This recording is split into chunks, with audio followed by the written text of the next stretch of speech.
और वहीं एक वक्त ऐसा भी था कि टैंक का मतलब जीत की गारंटी होती थी, लेकिन अब जंग के तरीके बदल गए हैं। ज़ेलेंस्की के पास ऐसे ऐसे टैंक बस्टर हैं जिन्होंने पुतिन और उनके टैंक कमांडर्स की नींद उड़ा रखी है और पुतिन का हर ऑपरेशन अब मुश्किल में पड़ गया है। कैसे, देखिए हमारी रिपोर्ट।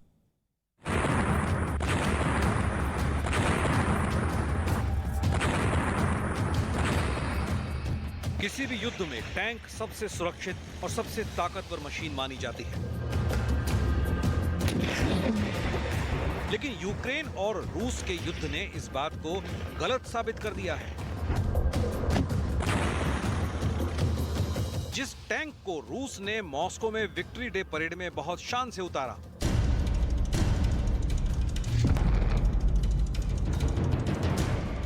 जिस टैंक को पुतिन ने रूस की बख्तरबंद फौलाद वाली ताकत का नायक बताया, हुर्रा!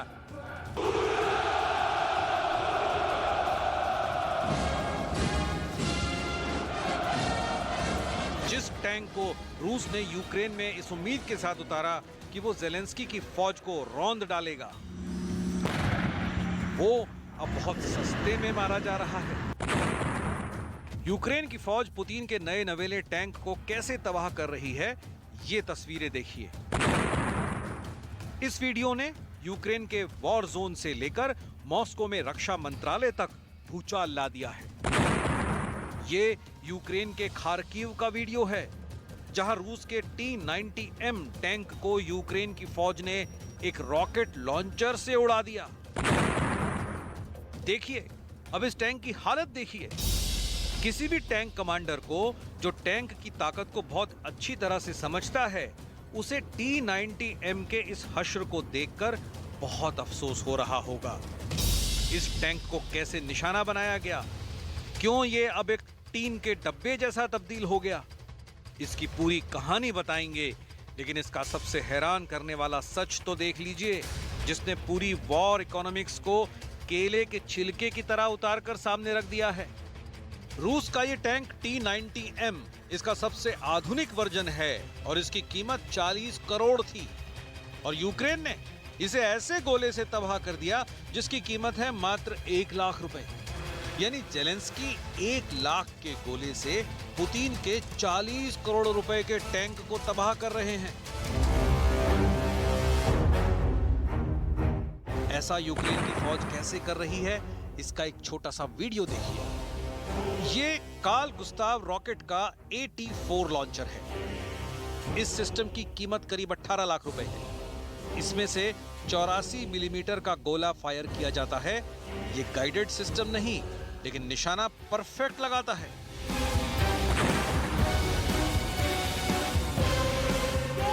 ये किसी भी बंकर, किसी भी कंक्रीट के मोर्चे और किसी भी मोटी बख्तर वाले मिलिट्री व्हीकल को तबाह कर सकता है, फिर चाहे वो कोई टैंक ही क्यों ना हो।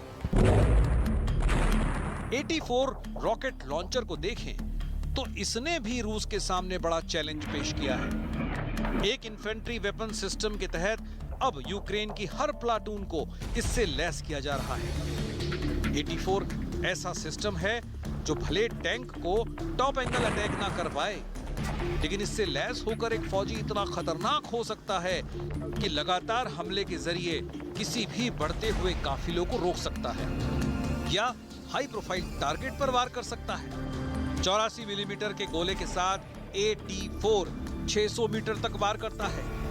वजन 10 किलो से भी कम होने की वजह से ये एक तेजी से मूव करने वाले दस्ते का मनपसंद हथियार बन जाता है। ये तस्वीरें बताती हैं कि डॉनबास का युद्ध भी पुतिन के लिए बहुत महंगा साबित होने जा रहा है, क्योंकि जिस टैंक को रूस की शान कहा जाता है, उसे ज़ेलेंस्की की फौज बहुत सस्ते में निपटा रही है। T-90 टैंक रूस पिछले 30 सालों से इस्तेमाल कर रहा है। ये T-72 की लाइन पर बनाया गया रूस का नया टैंक कहा जाता है, जो कई आधुनिक सिस्टम से लैस है। आइए आपको T-90 के बारे में कुछ खास बातें बताते हैं। T-90 पहली बार 1992 में रूस की फौज में शामिल हुआ। 2016 में रूस ने इसका नया वर्जन उतारा, जिसे T-90M नाम दिया गया। T-90M टैंक में शतोरा APS एक्टिव प्रोटेक्शन सिस्टम भी लगा होता है, जो इसे किसी भी मिसाइल से बचने की ताकत देता है। इसमें ज्यादा बेहतर इंजन है, इसमें बेहतर फायर कंट्रोल सिस्टम है, इसमें लगा एक्सप्लोजिव रिएक्टिव आर्मर भी T-72 से बेहतर है। लेकिन यूक्रेन की जमीन इसके लिए भी बहुत खतरनाक और कड़े इम्तिहान वाली साबित हो रही है। अभी रूस के पास 100 से कुछ ज्यादा T-90M टैंक हैं, जिनसे रूस की कुछ ही यूनिट लैस की गई है। यही वजह है कि T-90 से ज्यादा T-72 टैंक हैं, जिसने यूक्रेन को मिली एंटी टैंक गाइडेड मिसाइलों से सबसे ज्यादा नुकसान उठाया है।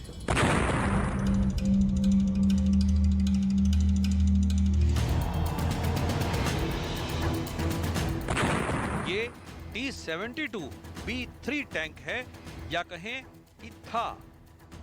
T-72 के इस आधुनिक वर्जन को युद्ध में सबसे ज्यादा घाव मिले हैं। ज्यादातर हमलों में ये दोबारा इस्तेमाल करने लायक भी नहीं बचा। यूक्रेन की एंटी टैंक मिसाइलों के हमले ऐसे हैं कि रूस के तबाह हुए टैंक कई जगह देखे जा सकते हैं, जिनकी टरेट उखड़ी हुई है, जिसमें 1 मीटर चौड़ा छेद बन गया है। कुछ टैंक और बख्तरबंद गाड़ियां ऐसी भी हैं जो पूरी तरह जली हुई कबाड़ में तब्दील हो चुकी हैं। ये तस्वीरें किसी भी टैंक पावर का हौसला तोड़ सकती हैं। अभी कुछ दिन पहले यूक्रेन में रिपोर्टिंग करते हुए हमारी रिपोर्टर जसप्रीत कौर ने कीव के पास तबाह किए गए एक रूसी टैंक की तस्वीरें दिखाई थी। उनकी इस रिपोर्ट को बहुत गौर से देखिएगा।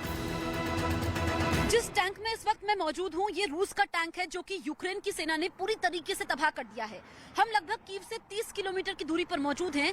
भले ही यूक्रेन की सेना संख्या के लिहाज से, ताकत के लिहाज से रूस की सेना से कमजोर है, लेकिन डटकर मुकाबला कर रही है। और ये देखिए, ये निशान है, ये टैंक इस बात का सबूत है कि किस तरीके से रूस को नुकसान उठाना पड़ रहा है। पूरी तरीके से ये जल चुका है और यहाँ पर इसके अंदर ये मलबा भी आप देख सकते हैं। और इस टैंक को यहाँ से हटाया नहीं गया है। जो भी लोग यहाँ से आते हैं, कीव की तरफ जाते हैं, वो यहाँ पर आकर रुकते हैं, फोटो खिंचवाते हैं। और जो यूक्रेन की सेना इस वक्त जंग के मैदान में डटी हुई है, हौसला अफजाई करते हैं कि जगह जगह इस तरह के टैंक आपको नजर आएंगे जिनको पूरी तरीके से तबाह किया गया है।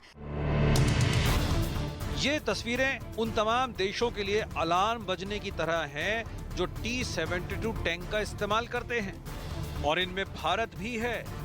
हालांकि रूस ने यह नहीं बताया है कि यूक्रेन में उसके कितने टैंक तबाह हुए हैं, लेकिन यूक्रेन दावा करता है कि उसने रूस के करीब 1200 टैंक तबाह कर दिए हैं।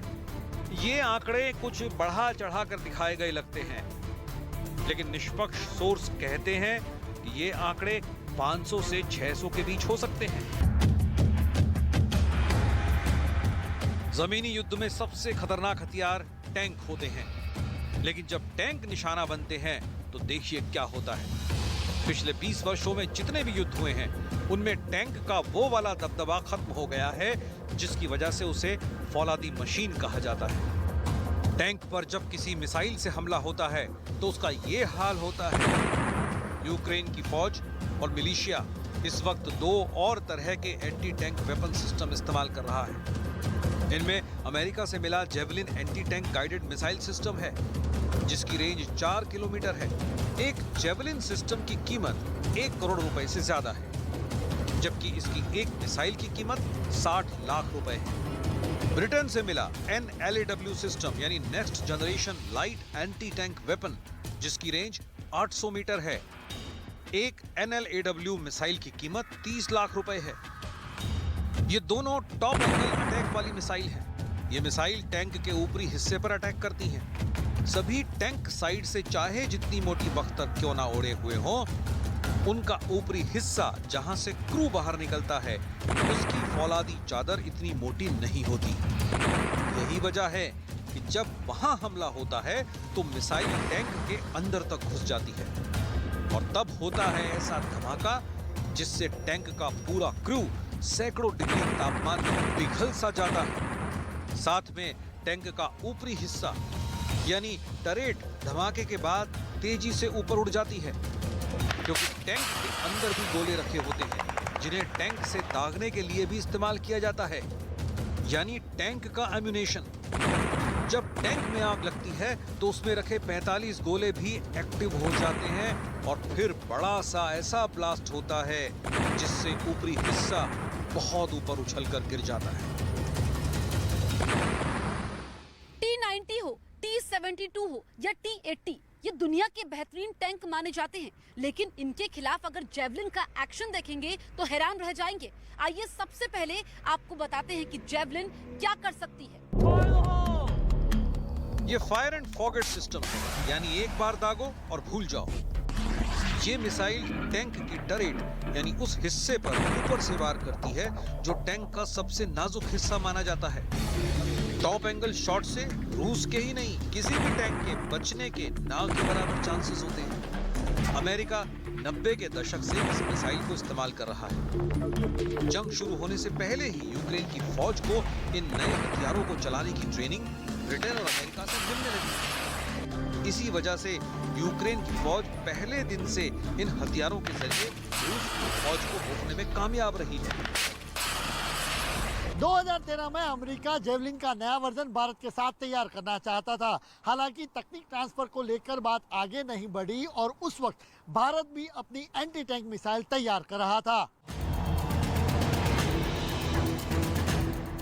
रूसी टैंक पावर की बैकबोन कहे जाने वाले T-72 और T-90 और BMP जैसी कई इन्फेंट्री फाइटिंग व्हीकल इस युद्ध में खिलौनों की तरह तबाह कर दी गई।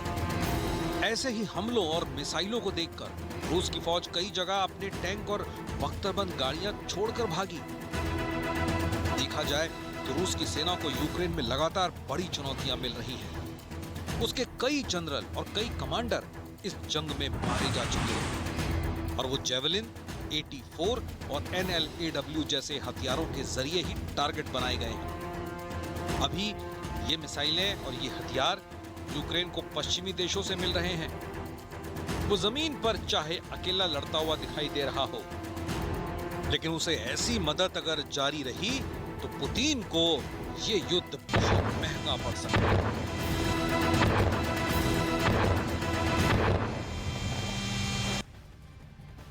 और वही रूसी सेना ने यूक्रेन के पूर्वी इलाकों पर कब्जे के लिए हमले अब तेज कर दिए हैं। सबूत के तौर पर डोनेस्क में ताबड़तोड़ हमलों का एक वीडियो भी जारी किया गया है।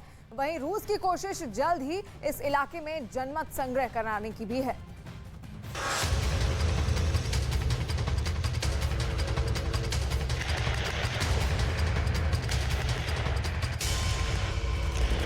Провів сьогодні у Києві переговори з делегацією сенаторів США на чолі з лідером республіканської меншості в Сенаті Мітчеллом МакКоннеллом. Вважаю, що цей візит вкотре демонструє міцність двопартійної підтримки нашої держави.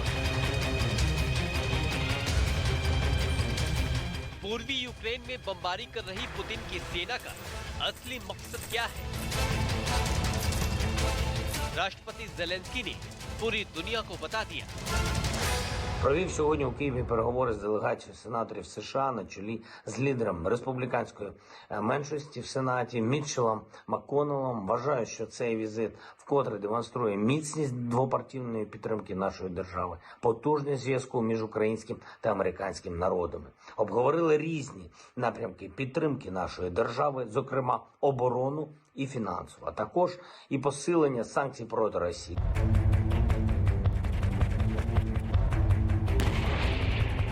इसी रणनीति के तहत रूसी सेना किसी भी कीमत पर पूर्वी यूक्रेन इलाके को घेरने का प्लान बना रही है।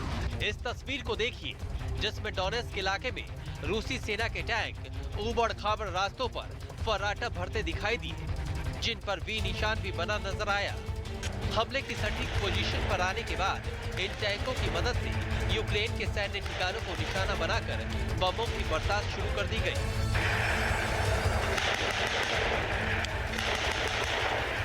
इसके बाद तो पूरा इलाका टैंकों से दागे जा रहे गोले और फायरिंग से थर्रा उठा।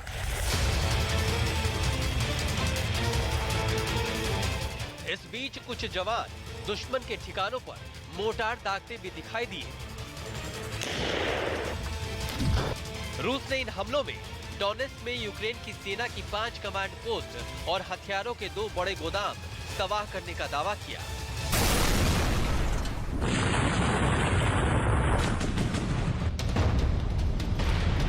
Вооруженные силы Российской Федерации продолжают специальную военную операцию на Украине. जरूरी सामान बांटते दिखाई दिए।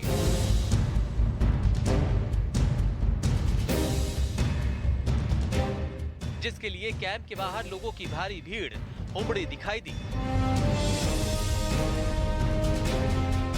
यही नहीं, पुतिन की फौज ने वहां लोगों की जांच कराने के लिए मेडिकल कैंप भी लगाए।